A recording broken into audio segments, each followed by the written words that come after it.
Graça e paz, boa noite a todos. Retornando aqui com Teologando a Palavra de Deus. Vamos falar de teologia bíblica básica no capítulo de número 8 do livro de Lucas, Evangelho segundo São Lucas, a partir aí do versículo de número 16 em diante. Esse versículo 16 até o 18 que vai falar sobre a parábola da candeia, tá? Vamos dar uma lida aí. Ninguém, depois de acender uma candeia, a cobre com um vaso ou a põe debaixo de uma cama. Pelo contrário, coloca sobre um velador a fim de que os que entram vejam a luz.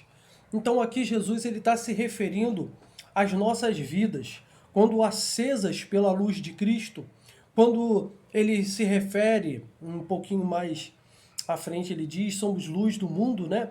Assim como a partir do momento que nos tornamos luz do mundo, essa candeia acesa, a gente não pode mais se ocultar, a gente não pode mais entrar debaixo da cama, mas pelo contrário, nós temos que ficar num certo lugar onde possa iluminar todo o ambiente ao qual nós estamos.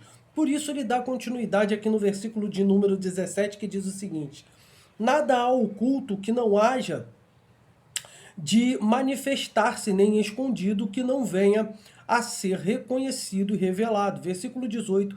Vê depois como ouvis, porque ao que tiver se lhe dará, e ao que não tiver, até o que julga ter, será tirado. Então a gente tem que prestar muita atenção, né? E Jesus já estava ensinando aos discípulos seus, ele estava dizendo o seguinte: olha, uma vez que vocês têm o entendimento, uma vez que vocês têm o conhecimento das Escrituras, vocês sabem que vocês têm que testemunhar. Jesus está ensinando isso claramente para eles. Por quê? Porque nós temos que ser essa candeia acesa, né? O mundo ele está em trevas. O mundo ele está completamente perdido. E nós então temos que ser essa luz para que eles possam ser iluminados e ali possa aparecer então a luz de Cristo para salvar as pessoas que precisam ser salvas, os filhos de Deus, e isso cabe a nós. Vamos lá, uma outra coisa que aqui quer dizer também, que nós temos que ficar muito espertos concernente a isso, nós temos que discernir concernente a isso, é o seguinte: há muitas pessoas que receberam dentro da igreja sua vocação, seu chamado, e o que eles têm feito? Enterrado os seus talentos. O que eles têm feito? Não têm exercitado os dons, as dádivas de Deus, que pela graça Deus tem inserido na nossa vida, na vida dos nossos irmãos, na vida dos cristãos.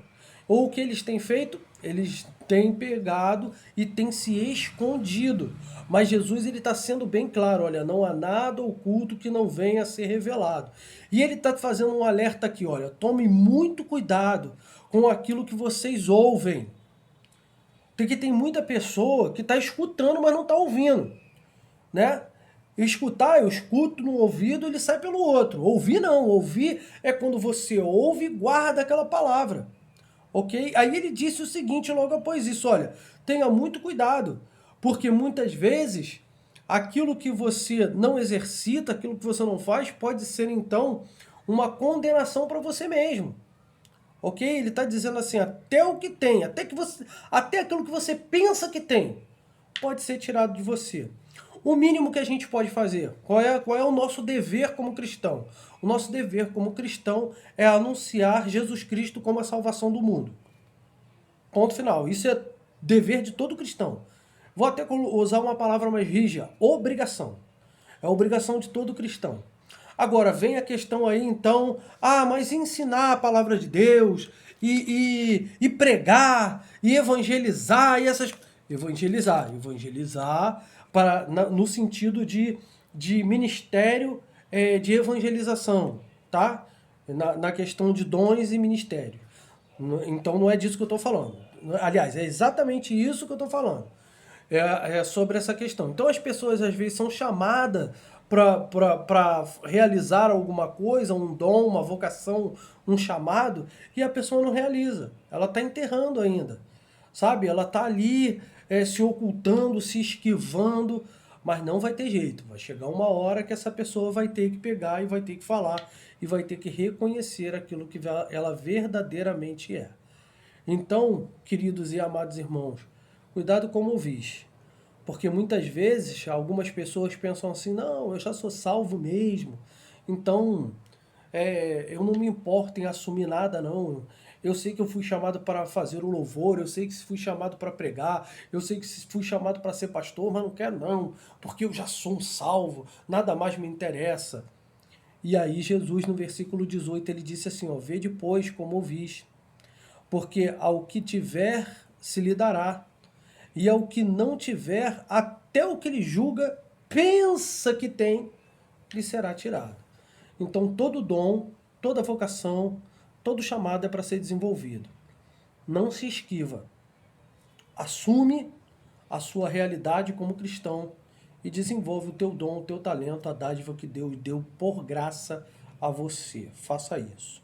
Aqui agora vem falando sobre seja uma candeia acesa, seja uma luz para o mundo em trevas, esse mundo que está aí perdido, né, em escuridão.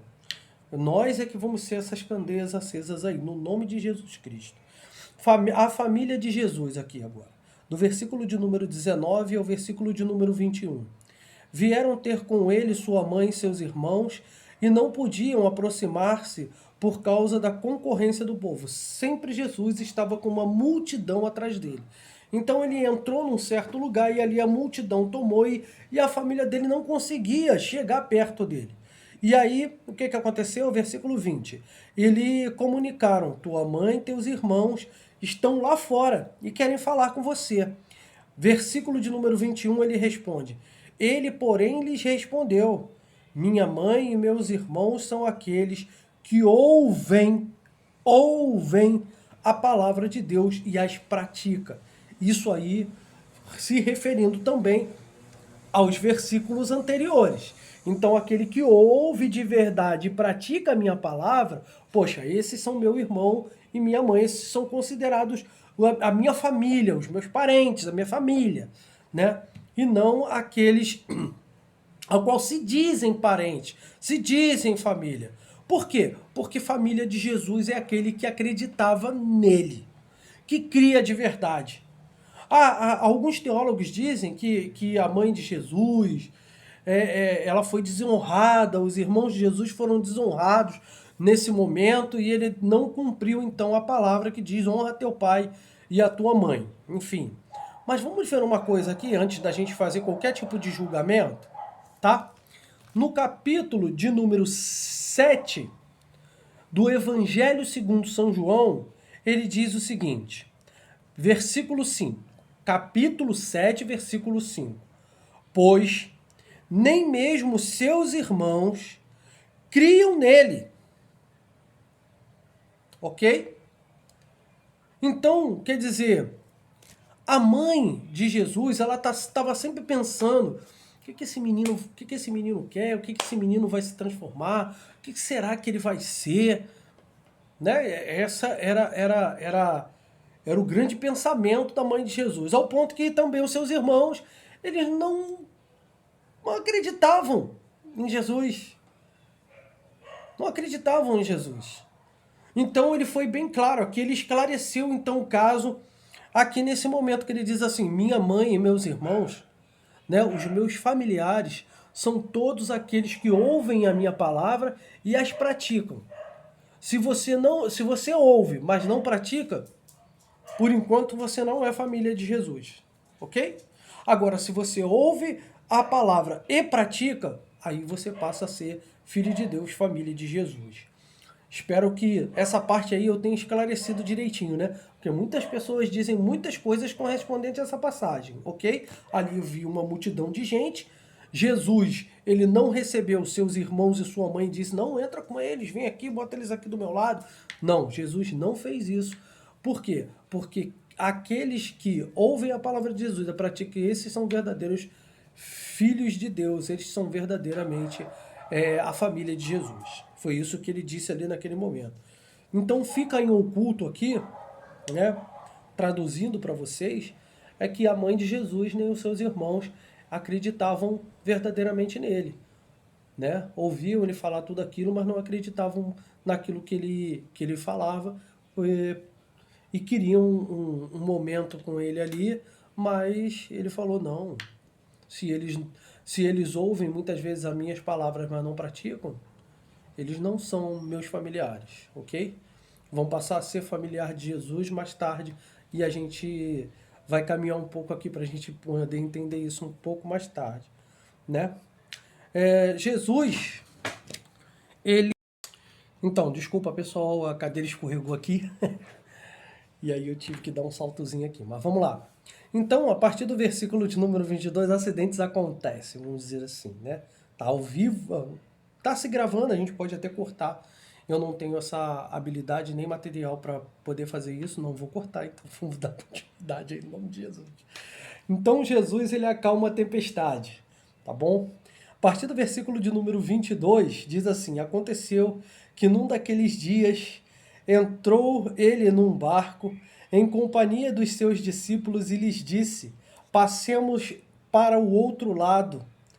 E partiram. Enquanto navegavam, ele adormeceu e sobreveio uma tempestade de vento no lago, correndo eles o perigo de sossobar, ou seja, afundar ou naufragar, ir a pique. Chegando-se a ele, despertaram-no, dizendo, mestre, mestre, estamos perecendo. Despertando-se Jesus, repreendeu o vento e a fúria da água, tudo cessou e veio a bonança. Então lhes disse, onde está a vossa fé? Eles, possuídos de temor e admiração, diziam uns aos outros, quem é este que até o vento e os mar ele repreende e eles os obedece? Vamos lá. Aqui esse evangelho, mais uma vez, um evangelho maravilhoso e abençoado, que vai fazer uma coisa muito importante com a gente. Jesus entra no barco, Jesus está cansado, né? Ele caminha quilômetros, ele quase que não dorme, porque as pessoas estão sempre perto dele. Então ele tirou aquele momento da travessia para descansar um pouco. Acabou que ele pegou no sono. E não é uma coisa comum ali no Mar da Galileia, que não é um mar, é o Lago de Genezaré ou o Lago da Galileia, tá? Que é conhecido naquele lugar como Mar da Galileia. Enfim, então ele resolveu ali dormir, descansar. Então os discípulos dele estavam ali, veio aquele vento, não é novidade, tá? Ali estava Pedro, ali estava Tiago, ali estava João, ali estava André. Todos eles hábeis conhecedores daquele mar, porque eram pescadores ali, ok? Então eles estão tentando ali de todos os lados, com todas as suas forças, equilibrarem o barco. Mas o que eles percebem? Eles percebem que eles não vão conseguir, que o barco vai afundar, né? Mas eles já viram tantos milagres, viram ressurreição, gente. Eles viram tanto milagre e Jesus está no barco. Você acha realmente que Jesus estando no barco, o barco ia afundar? Não ia, era só eles continuarem ali no manejo e tal, e eles iam chegar lá do outro lado, tranquilamente. Tá bom? Por quê? Porque Jesus estava no barco. E Jesus tinha que cumprir, então, a sua missão, ao qual ele veio cumprir. Beleza? Tranquilo. Jesus, no finalzinho, ele diz assim, ó, lá no versículo de número 25, homens de pequena fé, vocês têm que exercitar mais a fé de vocês. Vocês têm que ser mais firmes na fé. Por outro lado, também os discípulos disseram assim, caramba, o vento, o mar, ou seja, a natureza obedece Jesus. Sabe, eles ficaram assim perplexos. Quem é esse Quem é esse que o mar e a tempestade, os ventos, quem é esse que para tudo isso? Quem ele é? Olha a pergunta. Ali estava um homem que era 100% homem, mas também era 100% Deus. O Verbo que se fez carne, o Deus que está conosco, o Emanuel, Deus conosco.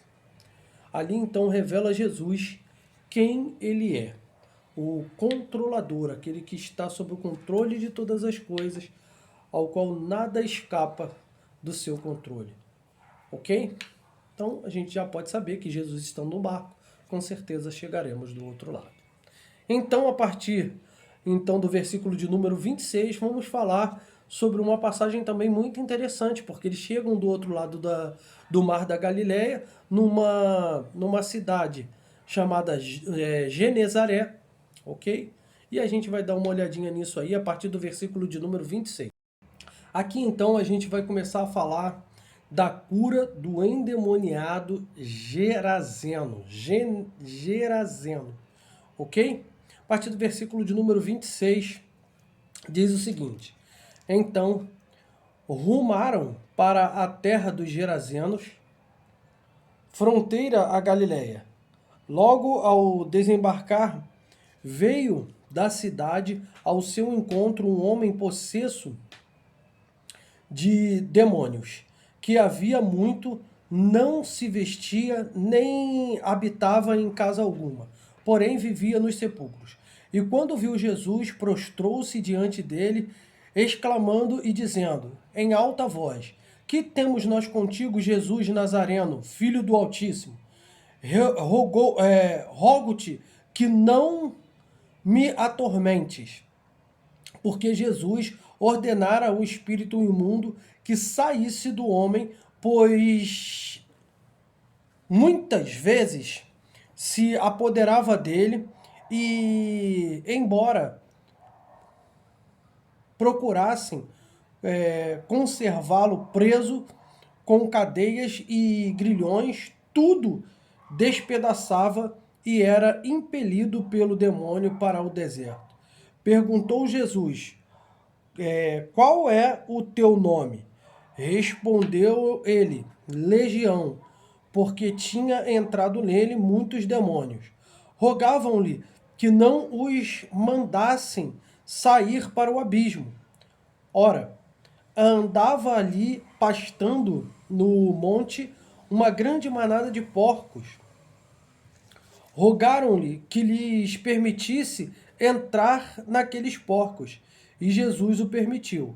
Tendo os demônios saído do homem, entrado nos porcos, e a manada precipitou-se então para o despenhadeiro e caiu abaixo no abismo, e todos eles se afogaram. Os porqueiros, vendo o que aconteceu, fugiram e foram anunciar na cidade e pelos campos o que havia acontecido. Então vamos lá.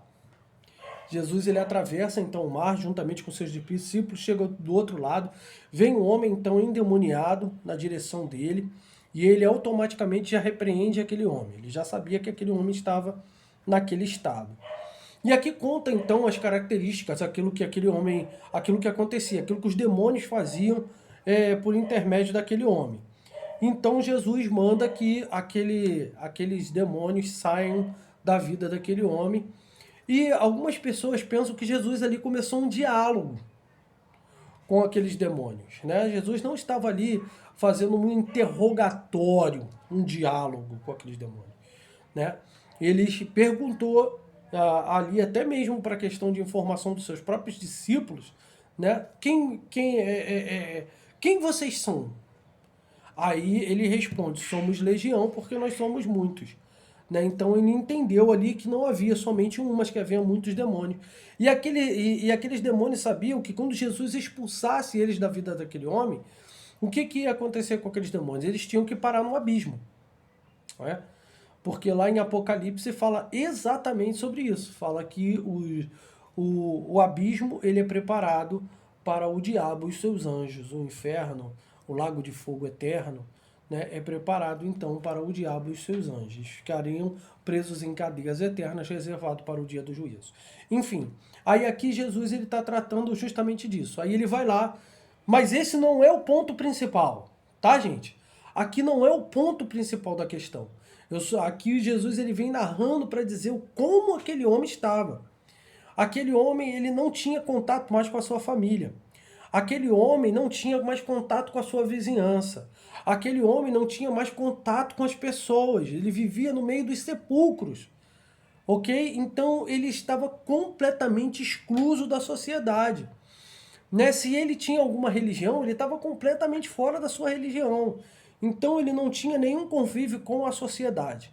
O que Jesus faz com ele então? Expulsa então aqueles demônios dele, aqueles demônios entram nos porcos, os porcos ficam desorientados, caem então no abismo ali, se precipitam então pelo penhasco, caem lá embaixo, morrem afogados, então aquele homem está liberto. Aí é a parte mais importante. Aquele homem está então completamente liberto. Ele está são a partir daquele momento. E aqui tem outra coisa também que acontece até aqui. Ele diz assim, que os porqueiros, vindo isso, dizem que tinha ali cerca de 2.000, 4.000 porcos e eles perderam então, porque ali era um centro criadouro de porcos. Tá? Só para você entender que ali a cidade ela, dos Gadarenos, né? A cidade dos Gadarenos, ela é uma cidade gentílica, ela ficava ali a sudeste do Mar da Galileia, fazia parte de de Decápolis, que era um lugar que eram 10 cidades gregas, tá? 10 cidades que pertenciam, ou que eram cidades gregas, que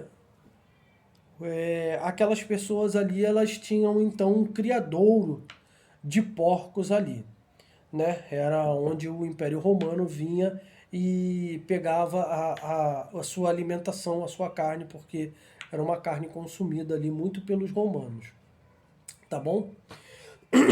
Então, vamos lá.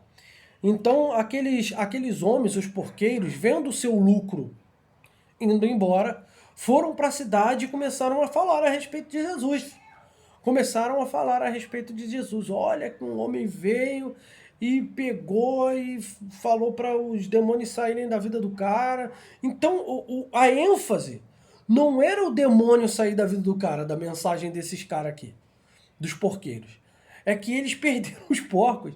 Olha, Jesus chegou, esse cara chegou e mandou os demônios sair, eles entraram, os porcos pegaram e se precipitaram no abismo. Então, eles estavam ali, eles presenciaram tudo. Então, eles não estavam nem aí se o cara foi liberto, se não foi liberto. O importante deles era isso aqui, era o dinheiro. É isso que eles estavam incomodados. Né? É isso que eles estavam incomodados. Não estavam incomodados com o cara que foi liberto. Tá? Mas a partir do versículo de número 35, começa a falar da rejeição dos gerazenos a Jesus. Vamos dar uma lida, vamos dar uma continuada para a gente poder entender. Do versículo 35 ao versículo 39 diz assim: Então saiu o povo para ver o que se passara, e foram ter com Jesus. De fato, acharam o homem de quem saíram os demônios, vestido em perfeito juízo, assentado aos pés de Jesus, e ficaram dominados de terror.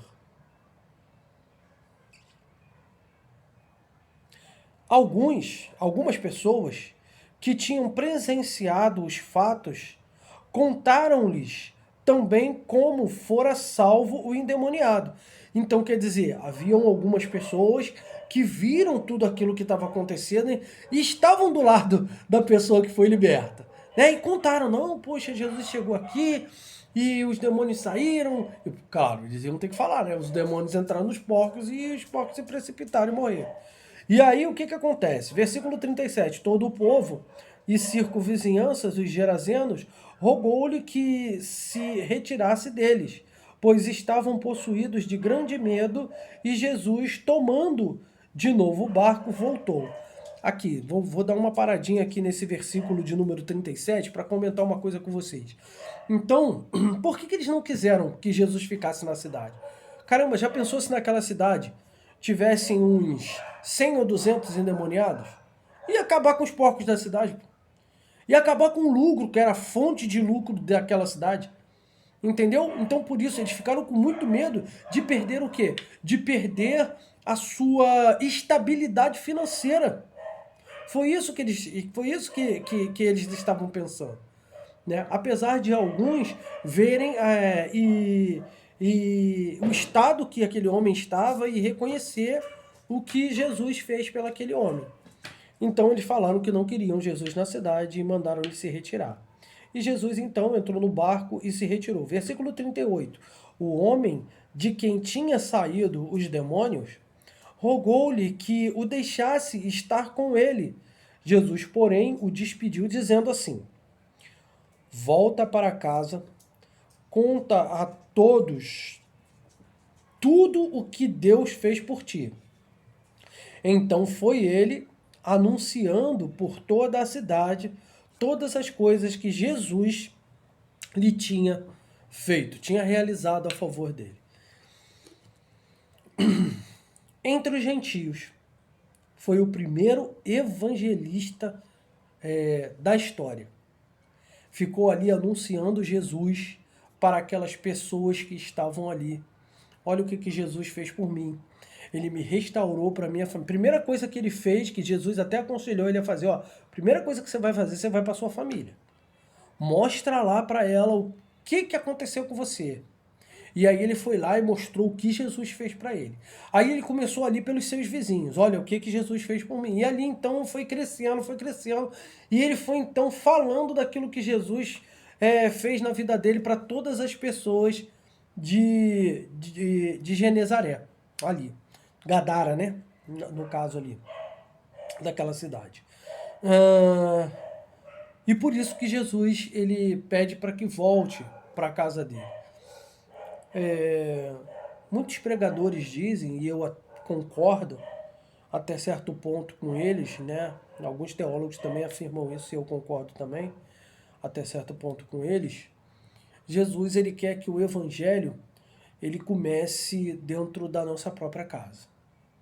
Quando ele restaura as nossas vidas, quando ele faz a nossa vida de novo, quando nós somos libertos, né, por ele, a primeira coisa que ele quer é que nós venhamos a anunciar, então, dentro de casa. Não só por intermédio de palavras, mas pelo nosso testemunho de vida que nós estamos libertos. Eu imagino aquele homem chegando em casa, sabe? Se ele tinha a esposa, se ele tinha os filhos dele, o pessoal já assustado. Ai, meu Deus, e o que vai ser agora? Agora ele quer entrar, agora ele quer voltar de novo. Como é que vai ser? Eu imagino quantas mulheres hoje em dia, quantas mães hoje em dia, quantos filhos não querem muitas vezes receber o seu pai em casa mediante todas as atrocidades que ele fez numa vida passada dele, né? E que chega hoje liberto por Cristo. Não, vou voltar para esse cara nada, vou passar pelas mesmas situações, ele está fingindo isso e aquilo, enfim. Ele chegou então, ficou ali com a sua família, ficou ali na sua cidade e teve a oportunidade de testemunhar, não só com palavras, mas por intermédio da sua vida, aquilo que Jesus Cristo fez por ele. Assim também tem que ser com todos nós. Em nome de Jesus, faça isso. O pedido de Jairo. Jesus então entra no barco, passa para o outro lado, já tem muita gente esperando por ele. Versículo 40. Ao regressar Jesus, a multidão recebeu com alegria, porque todos estavam esperando. Eis que veio um homem chamado Jairo, que era chefe da sinagoga, e prostrando-se aos pés de Jesus, suplicou-lhe que chegasse ou que fosse à sua casa, pois tinha uma filha única de 12 anos de idade, que estava à beira da morte. Então, Jesus ali naquele momento resolve atender então aquele homem e vai andando em direção à casa de Jairo, tá bom? Vai andando em direção à casa de Jairo. Indo em direção à casa de Jairo, então acontece nesse interim alguma coisa muito interessante. A cura de uma mulher enferma, do versículo de número 43 até o 48, que diz assim: Enquanto ele ia, as multidões o apertavam.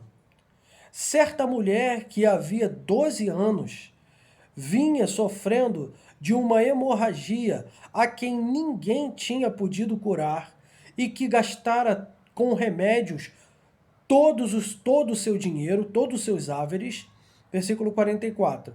Veio por trás dele e lhe tocou na orla da veste, e logo se lhe estancou a hemorragia.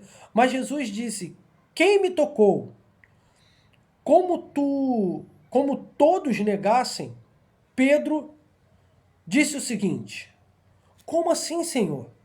Pedro e os companheiros que estavam com eles, os outros discípulos, eles disseram assim: Senhor, como assim quem te tocou?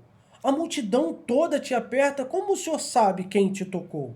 Versículo 46 diz assim: Contudo, Jesus insistiu: Olha, alguém me tocou, porque de mim saiu poder. Versículo 47 diz assim: Vendo a mulher, que não podia ocultar, se aproximando-se trêmula, prostrou-se diante dele, declarou à vista de todo o povo a causa porque lhe havia tocado na ponta do vestido e da forma que ela foi curada. Versículo 48 diz: Então lhe disse: Filha, a tua fé te salvou, vai-te em paz. Aquela mulher, ela acreditava que simplesmente pelo toque, se ela tocasse apenas na orla da veste de Jesus, ou seja, na ponta do vestido de Jesus, ela ficaria curada, ela ficaria sarada da sua imundícia. Porque toda mulher que menstruava, né, ela era imunda por 7 dias. Aquela mulher, como a hemorragia dela, ela não cessava, ela foi 12 anos imunda. 12 anos da sua vida ela vinha carregando essa imundícia, ou seja, ela não poderia ter contato com ninguém. Por quê? Porque todos as consideravam uma pessoa imunda, impura, para ter contato com ela. Quem tivesse contato com ela estaria impuro também. Então, naquele momento ali, aquela mulher então se viu livre daquela hemorragia e voltou. Outra coisa também, Jesus é um grande restaurador de vidas, não só na questão de curar, mas na questão de salvar, na questão de restaurar a pessoa para a sociedade. Aquela mulher não podia ter o seu culto na sinagoga, ela não poderia ela não poderia ir ao mercado, ela não, tudo que ela tinha que fazer, ela mandava outras pessoas fazerem para ela. Ela não tinha contato nenhum. Então foi completamente restaurada a sua sociedade de uma forma geral, né? Jesus, quando restaura as nossas vidas, ele restaura geral.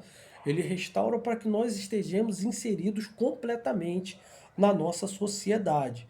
Por qualquer tipo de afastamento que nós venhamos a ter, Jesus então restaura-nos a sociedade. Restaurou aquela mulher, a sociedade daquela época.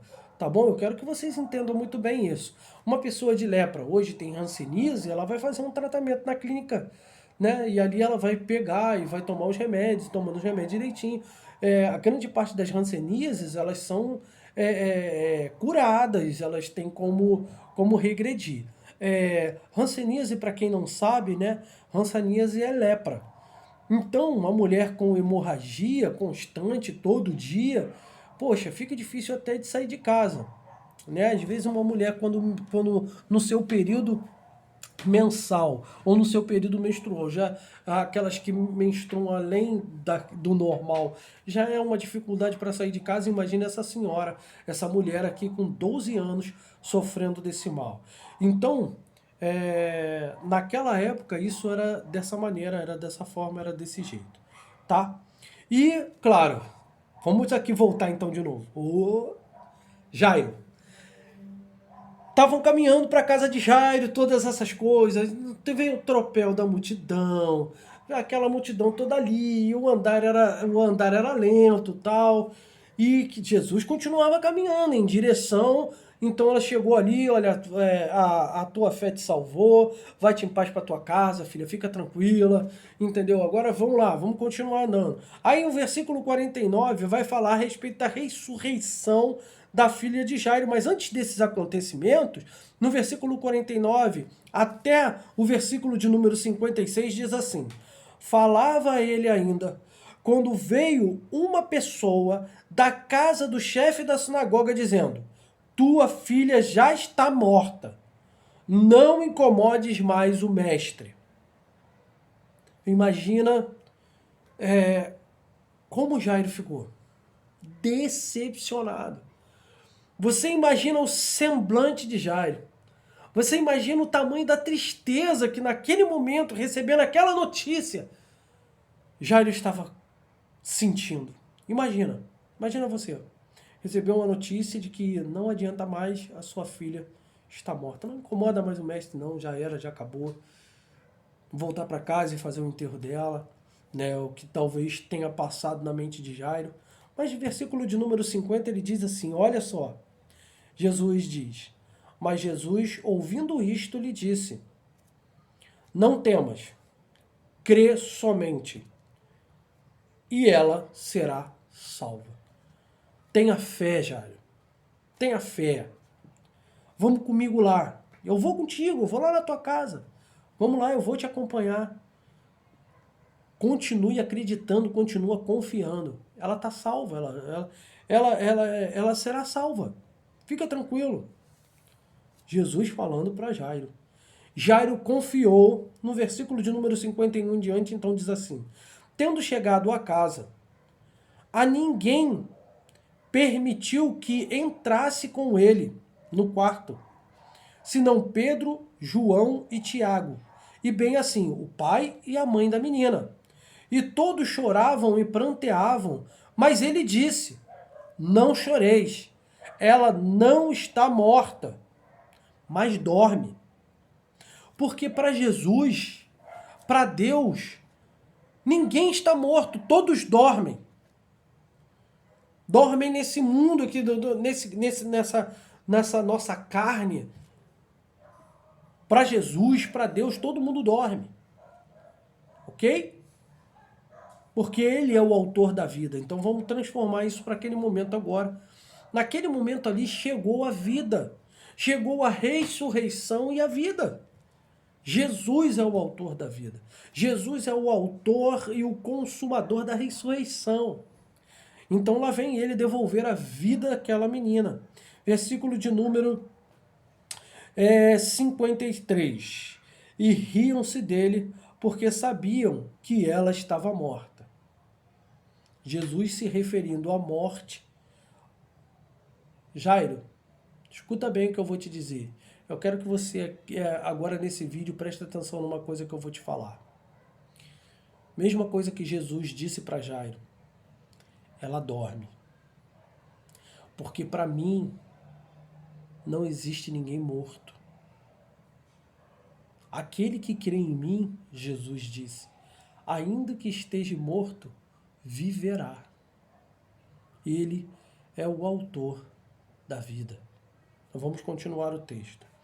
Versículo de número 54, ele diz assim: entretanto, ele tomando-a pela mão, disse-lhe em voz alta: menina, levanta-te. Aqui tem um texto que diz Talita cumi, ou seja, menina, levante. Talita cumi significa, não era o nome da menina. Muitas pessoas dizem até que é o nome da menina, né? Não tem conhecimento assim. Apesar do texto lá, quando que fala Talita cumi, diz o que significa aquilo que Jesus falou. Então fala Talita cumi, ou seja, menina, levanta-te. Versículo 55 diz: voltou-lhe o espírito, ela imediatamente se levantou e ele mandou que lhe dessem então de comer, para saber e entender que a menina voltou à vida, né? Jesus, quando ele ressuscita e ele aparece aos seus discípulos, para que os discípulos soubessem que ele havia ressuscitado em carne e osso, né? Ele chegou, olha só, eu estou com fome, vocês têm alguma coisa aí o que comer? E aqui Jesus então faz esse momento para que as pessoas possam entender que a menina realmente voltou, a vida foi restaurada para ela. Uma outra coisa que eu quero dizer aqui, e é importante se falar, é que o apóstolo Paulo ele diz assim, que a palavra de Deus ela é uma espada de dois gumes e ela é capaz de separar juntas e medulas, alma e espírito. A alma, ela está tão entrelaçada no espírito do homem que somente a palavra de Deus para fazer esta separação entre alma e espírito, ok? Então aqui, nesse momento aqui, ele diz assim, versículo 55, o espírito, ou seja, o espírito, a alma, a parte imaterial daquela criança volta então para ela e ela volta então à vida e ali diz aos pais que deem comida para ela. Versículo 56, seus pais ficaram maravilhados, mas ele lhes advertiu que a ninguém contassem o que havia acontecido. Bom, beleza. Agora você imagina, você chega a um velório, porque um velório ele era feito assim, vinha uma pessoa, um médico, né, constatava a morte da pessoa. Constatou a morte da pessoa, era anunciado do lado de fora. E ali começava então, né, a vir pessoas, né, e os religiosos, claro, já estavam ali. Ele era um chefe de sinagoga. Muitas pessoas que eles conheciam, né, pessoas importantes dentro da religião judaica, já estavam ali. Já estavam ali preparados para começar o culto fúnebre. Então, e tanto é que eles riam de Jesus, porque Jesus, não, fica calmo, fica tranquilo, Jairo. Ela está dormindo. Eu vou lá, vou acordar ela. Só que todos já sabiam que ela realmente estava morta. Mas vamos lá. E aí no versículo de número 56, claro, o pai, a mãe, maravilhados ali de tudo que tinha acontecido, como tinha acontecido. Jesus ele disse assim, ó, ninguém dizeis coisa alguma. Ou seja, não conte o que aconteceu dentro do quarto. Muitas pessoas dizendo, não conte aquilo que aconteceu aqui, a ressurreição dela. Não fala isso não. Não é isso que Jesus está dizendo, não. Jesus ele pegou e trouxe para dentro do quarto a mãe, o pai, os 3 discípulos e ele, só. Só eles tiveram a oportunidade de assistir aquele momento. E o que aconteceu? E o que Jesus está se referindo é aquele momento. Não contem nada do que aconteceu aqui no quarto. Ok? Por quê? Por que ele está falando isso? E por que isso é tão específico e tão claro no texto? Porque todos sabiam que a menina estava morta. Já tinha sido anunciada a morte já estava declarada, era fato. E aí, todos que estavam lá fora, quando Jesus saiu e os pais foram buscar comida para a menina, já sabia que a menina estava viva. Então não tinha como reter que a menina não tinha ressuscitado, não voltou à vida. Não tinha como reter isso. Então esse não era o objetivo de Jesus. O objetivo de Jesus era manter em segredo aquilo que aconteceu dentro do quarto. É isso que ele queria manter em segredo. Né? Nós temos que ter muito cuidado com a palavra de Deus e com o que dizem aí fora. Porque a realidade do texto é essa, tá bom? Então vamos lá, vamos dar continuidade aí então a questão aqui do texto aqui. Então ele pega, entrega ali, os pais vão lá fora, pega comida, volta, tal, o pessoal é dispensado, não, vocês podem ir embora agora, porque a menina já ressuscitou, e aí o pessoal vai lá fora, já deve começar aquele alvoroço de dizer, olha, Jesus está aí, ele agora está trazendo pessoas à vida, à ressurreição e tal, porque uma coisa é você ouvir falar, a outra coisa é os teus olhos veem as coisas acontecendo. Isso é fato. Isso tanto é fato que a gente vê um grande homem da palavra de Deus chamado Jó. Eu acho esse livro incrível. Um dos melhores livros da Bíblia. Eu vou ser bem sincero com vocês. Se eu tivesse que escolher um livro como o melhor livro da Bíblia, eu escolhia o livro de Jó. Porque ali fala da vida pessoal de um homem de Deus. Ok? Então no final disse assim Jó para Deus: Senhor, eu te conhecia só de ouvir falar. Hoje os meus olhos te veem. Ok? Uma coisa é você ouvir falar. Outra coisa é você começar a ver a realidade do sobrenatural acontecer na sua vida, na vida dos seus, sabe? Na vida daqueles que permitem que Jesus entre por teu intermédio na vida deles. Tá bom? Que Deus abençoe as nossas vidas, ou melhor ainda, que Deus continue abençoando as nossas vidas, né? Com essas palavras do Teologando a Palavra de Deus. Que você tenha uma noite abençoada e maravilhosa. Décio, por que você está fazendo esses vídeos aqui? Só para dar uma esclarecida aqui. Esses vídeos eu estou fazendo aqui porque eu estou dando aula para um irmão, o irmão Rodrigo, né? Um irmãozão mesmo,